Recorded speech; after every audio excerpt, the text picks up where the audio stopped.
सुमारे 13 वर्षांपूर्वी नक्षल्यांशी झालेल्या चकमकीत शहीद झालेल्या पोलीस अंमलदाराच्या मुलाला अनुकंपा तत्वावर उपजिल्हाधिकारी पदाची नोकरी लावून देण्याचे आमिष दाखवून त्याची सुमारे 2 कोटी रुपयांनी फसवणूक केल्याप्रकरणी गडचिरोलीच्या स्थानिक गुन्हे शाखेच्या पोलिसांनी पुणे जिल्ह्यातून एका आरोपीस अटक केली आहे।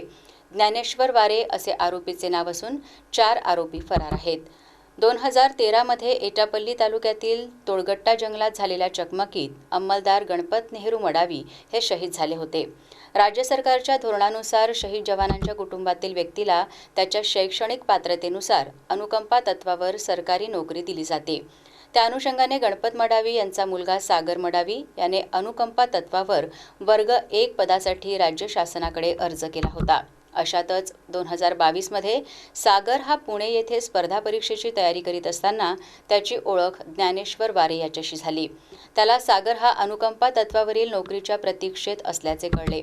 त्यानंतर ज्ञानेश्वर वारे याने आपली मंत्रालयात ओळख असून तुला उपजिल्हाधिकारी वर्ग 1 पदासाठी मदत करेन, मात्र त्यासाठी पैसे द्यावे लागतील असे सागरला सांगितले। पुढे ज्ञानेश्वर वारे याने सागर मडावीकडून 4 अन्य आरोपींच्या मदतीने वेळोवेळी रोख स्वरूपात फोनपेवरून आणि ATM मधून 2,79,79,100 रुपये उकळलेत। एवढी मोठी रक्कम देऊनही नोकरी न मिळाल्याने आपली फसवणूक झाल्याचे लक्षात येताच सागर मडावी याने 20 एप्रिल 2026 रोजी गडचिरोली पोलीस ठाण्यात तक्रार केली। त्यावरून पोलिसांनी ज्ञानेश्वर वारे याच्यासह अन्य 4 आरोपींवर फसवणुकीचा गुन्हा दाखल केला।